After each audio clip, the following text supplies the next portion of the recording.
Hartford was a city built in layers, not just upward, toward gleaming glass towers and neon-drenched skies, but downward, into the soil, into history, into shadow.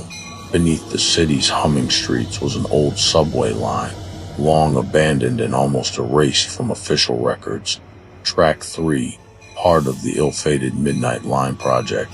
It was meant to be a marvel, a high-speed train connecting the outskirts to the heart of downtown, running silently through newly bored subterranean tunnels.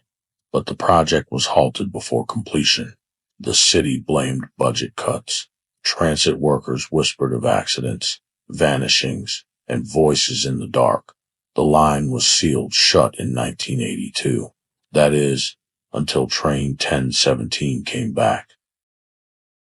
It started with a sound, soft at first, like a distant hum under the city. Then came the sightings. Transit Control began receiving untraceable radio signals at midnight. Train 1017, leaving Depot 9, arriving at Platform 6, a platform decommissioned over 30 years ago. Cameras showed no activity, but janitors and late-night staff reported something different. "It pulled in," said Justin, a veteran maintenance worker with 20 years on the job. Old silver cars, dirty windows, fog rolling out like dry ice, no one driving. Doors opened on their own. I heard crying from inside. He took a leave of absence the next day and never returned. Lena Singleton, a 22-year-old grad student, was one of the first civilians to board the train in recent times. It was November 12th, her birthday. After a long night out with friends, she missed the last scheduled subway. Stranded, she made her way down into the station near her dorm. That's when she saw it. Train 1017, idling at Platform 6. Curious and tipsy, she boarded. Her final text to a friend read, "Weird old train, but hey, free ride. LOL. She was never seen again, but her phone was later recovered by a tunnel worker. It was found crushed between tracks near a sealed tunnel entrance, one no train was supposed to reach. Inside her phone's gallery were several blurry photos, figures with glowing eyes, a dark hallway lined with flickering bulbs, a man with no face staring straight at the lens. Train 1017 is no ordinary haunting. It moves between time, between life and death, reality and madness. Its passengers are not ghosts in the traditional sense. They are echoes, prisoners, remnants of people who once were, and some who never should have been. Each car of the train holds a different terror. Car 1, the conductor's wake. A single lantern sways from the ceiling. Sitting in the corner is conductor Charlie Moore, the original operator from the 1980 test run. His eyes are sewn shut with thread, yet he sees everything. He calls out names of boarding passengers before they speak. If you answer him, you never leave the car again.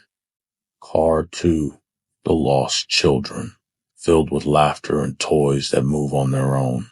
The air is dense with chalk dust and old crayon scribbles on the walls. Children in school uniforms with hollow eyes play hide and seek. They always find you. One by one, they whisper secrets about your past, things only you know, then ask, want to stay and play forever. Car 3, the lover's quarrel. A woman in a decaying wedding dress stands in the aisle, facing a shattered mirror. Her name is Eleanor Bristol, and she was pushed in front of a train by her jealous husband in 1956. She relives the betrayal in endless loops, screaming and sobbing. If you speak to her, you become her new groom, and she never lets her groom leave. Car for the suffering choir. Dozens of figures in business attire stand shoulder to shoulder, eyes gouged out, mouths sewn shut. But they hum, a droning, unholy chorus that grows louder with every passing minute. Some say they are victims of a pact. Others say they were souls traded by the city's elite for power. Their hum drives people mad if they stay too long. And there are more cars still. They say the deeper you go, the older the ghosts become, stretching back to the plague tunnels, to unmarked slave graveyards, and to the foundation sacrifices buried when the first tracks were laid in the 1800s. There are survivors. A few. Arthur Bell, a former subway operator, emerged after missing for 27 hours. He had scratches all over his body, his hair turned white. He refuses to go underground ever again. They're not all dead in there, he whispered in an interview. Some of them are in between, waiting for someone to take their place. Another survivor, a teen urban explorer named Cass, went viral for a video showing her boarding the ghost train. The video cuts off abruptly with her screaming. She was found wandering the rail yards days later, mute, barefoot, her eyes completely black. She hasn't spoken since. Now, the train doesn't wait for passengers to board voluntarily. It hunts. Security footage from March 3rd shows a man being dragged down the platform by an invisible force, kicking and screaming. His body was never found. In the last 6 months, for transit workers, to homeless men, and a police officer have gone missing, all linked to the hours between 12 a.m. and 1 a.m., the Black Hour. And on November 12th every year, the entire subway system glows dimly red. Oh, matter the station. The doors on parked trains lock themselves. Whispers echo through the intercoms in dead languages. Lights flicker. And those who are alone in the tunnels claim to hear the screech of a silver train that never shows up on the control board. Some believe that the last stop of train 1017, Terminus Station, is not in our world, a place beneath the city, buried under layers of time and blood. The myths say the train was cursed after its first route crossed over an ancient burial site. Others say a blood ritual was performed by city officials to ensure prosperity, sealing dozens of living souls into the steel of the train. Whatever the truth, no one who reaches Terminus ever comes back, except once. A camera recovered from a stolen maintenance rig shows one still frame, presumably captured as it was flung onto the platform.